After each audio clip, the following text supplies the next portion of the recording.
Hi, Shalom. First and foremost, I give all praises, honor, and glory unto Yahweh, Bahashem, Yahweh Shai, Bahashem, Rachakudash. Double honors to the apostles and the elders of Great Millstone. Peace and salutations to the Akim and to the elect that are scattered across the four corners of this earth, preaching the truth and faith without sincerity. I'm the bro Shema Olive from the GMS Houston camp. And on this lesson, I'm going to be going to how that, Esau has been blessed with the sword, and he's been terrorizing the earth, putting everybody in subjection, putting his fear in the earth, putting himself above all the other nations, right? Because his blessing with the sword, right? That's his specialty, you see. And I just scripture take anybody who can make war with the beast, which I'm gonna get that scripture later on. And hey, the Most High gonna send one to make war with him, you see, and to conquer, and to take everything that this man, has gotten, through deceit, right, through robbery, treachery. You see, this man has lied and cheated and robbed his way to the top. All right, but Yahweh Shai is coming to take all of that. All right, coming to take his place. You see his crown and all the different crowns from the different nations. You see, because Yahweh Shai, right? Like I said, he's gonna make war with them all.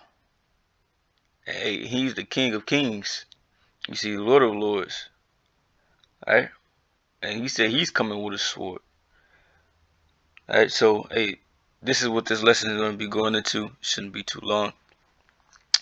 But I'm going to start here at Genesis 4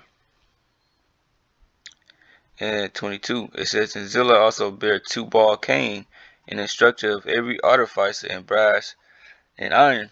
And the sister of THAWBAL Cain was Naamah. So THAWBAL Cain, right, an instructor of every artificer in brass and iron. So like a weaponsmith. That was his specialty, to make these weapons. And he comes from the line of Cain. Genesis 4:17. And Cain knew his wife, and she conceived and bare Enoch. And he built the city and called the name of the city after the name of his son Enoch. Right? And this is not the Enoch that was translated. Alright, but this is one of Enoch's sons. This is not the righteous Enoch. This is one of Esau's sons. I mean Cain's sons. But hey, Cain, hey, we all know that Cain is Esau through the spirit. Alright. Cain came back as Esau later on. Alright, but hey, down his line, he had a son named THAWBAL Cain. Now, when you go into THAWBAL Cain, alright, which, let me see something. Exit out of this.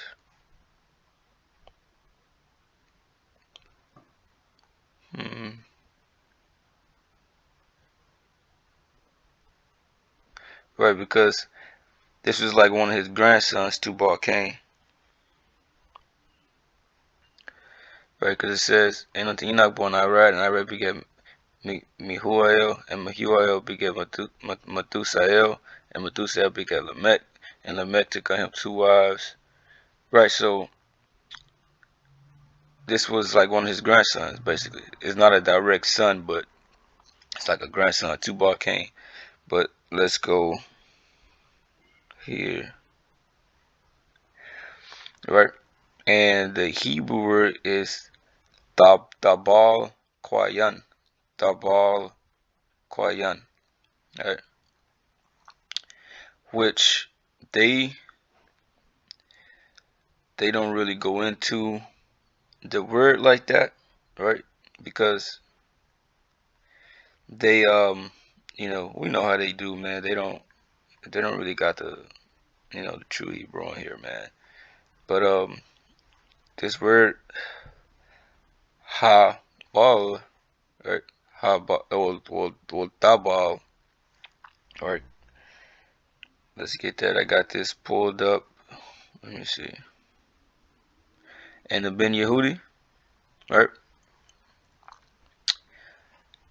This is it, right? It comes from this word Habalah, Habalah, which means transport or transportation, right? So transportation is something that you travel in, right? So basically, that's what it's saying. It's something that's traveling, right? And Israel right here is Nayat, which it's different ways to pronounce the Hebrew. Some of these words depending on the context, right? But this is the one that we're using because this is the one that's in the Strongs, right? In the Strongs, you have THAWBAL, right? And here you have THAWBALA. This is where it comes from. Transportation, transport or transportation or traveling, right? So THAWBAL means basically to travel, traveling, right? Moving. And you have QAYAN. That's where you get the word cane from, right? And when you go into his name on here, QAYAN, it says possession. It says Smith, right? Which I got the true definition of this name pulled up, right? Let's see, right here, QAYAN, QAYAN, spear, daggers, blade. Alright, so this is what it really means. Like I said, you got these other words here, but it's what the context switches depending on which word you're using, right, and how you are using it, right. But this is Cain's name, right. It means spear, daggers, blade, right. So, or a weapon, basically, right. So, THAWBAL Cain name basically means traveling weapon, traveling dagger, traveling spear, right, traveling sword, basically. You see, and this is Esau's spirit, that traveling weapon, right. Let's close this out. Let's get Genesis 27 and 38. And Esau said unto his father, Hast thou but one blessing, my father? Bless me, even me also, O my father. And Esau lifted up his voice and wept. And Isaac his father answered and said unto him, Behold, thy dwelling shall be the fatness of the earth, and of the dew of heaven from above. And by thy sword shalt thou live, and shalt serve thy brother. And it shall come to pass, when thou shalt have the dominion, that thou shalt break his yoke from off thy neck, right? By thy sword thou shalt live. So this sword was given unto him, just like Revelation 6 says about that sword being given unto him. All right, this is his specialty. This is what he was given to work with, and by thy sword thou shalt live. So he was going to use this to conquer. All right, he's going to use it to take what he wanted. All right, Esau Edom, Habakkuk 2:4. Behold, his soul which is lifted up is not upright in him, but the just shall live by his faith. Yea, also, because he transgressed by wine, he is a proud man, neither keep it at home. So he was given this sword, and he need to keep it at home. And he go all over the planet Earth, terrorizing different nations, telling them what they can and cannot do, trying to regulate what they got going on. And if not, he's gonna use that weapon against them. THAWBAL Cain, THAWBAL QAYAN. Alright? You see, it's the same spirit. This man going everywhere across the planet of the earth. You see, and using that sword. By thy sword thou shalt live, like it said in Genesis. Isaiah 14, this is dealing after the destruction of Babylon. Isaiah 14:12. How art thou fallen from heaven, O Lucifer, son of the morning? How art thou cut down to the ground, which didst weaken the nations? So, this man weakened the nations through what? Through war. Through that sword. It's like he got them to be in subjection unto him. Right, it's how he rules the earth. He said the earth is given into the hand of the wicked. How was it given unto him? By giving this man a sword and letting him wreak havoc with it. Right? So he used his weapon to conquer everybody. Right? So that's why scripture say Revelation 13:4. And they worship the dragon which gave power unto the beast. Just dealing with NATO and the EU. Right? And he got their power And so they worship the dragon, which gave power to the beast, which the dragon is dealing with the Roman Empire. This is Rome all over again. And the whole system is structured after that. It says, and they worship the beast, saying, who is like unto the beast, who is able to make war with him? Right, who gonna make war with him? Who can? Right? This man got all these weapons and, you know, technology. This man is in power. He got them these nuclear missiles, which now everybody has nuclear missiles. You see? But this man's gift is the sword, so how can you defeat him? That's why Yahweh Shai gonna come, man. Yahweh Shai gonna make war with him. Alright? Let's get this first. Revelation 19:11. I saw heaven open, and behold, a white horse, and he that sat upon him was called Faithful and True, and in righteousness he doeth judge and make war. Right? So Yahweh Shai is coming to make war, right, with the beast. You see? In the book of Daniel, the 7th chapter, it speaks about that Yahweh Shai coming and, you know, and in the beast being given unto the burning flame. Daniel, the 2nd chapter, that stone cut out without hands. You see, hidden the statue. Yahweh Shai is coming to make war, bro. Right? And like I said, Esau was given that sword. But this is what Yahweh Shai said, Matthew 10:34. Think not that I come to send peace on earth. I came not to send peace, but a sword. So he got a sword also. Right? The Lord's coming with a sword. He's coming to make war. Right? And through the Spirit, he don't want to get that gave Esau that blessing of the sword. Right?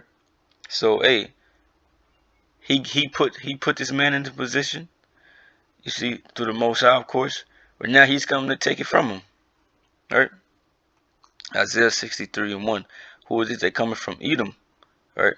Which is his Esau Edom, right? So-called white man, the so-called white race, with diagrams from Basra, which Basra was a capital city in Edom. And what's the capital city today? America.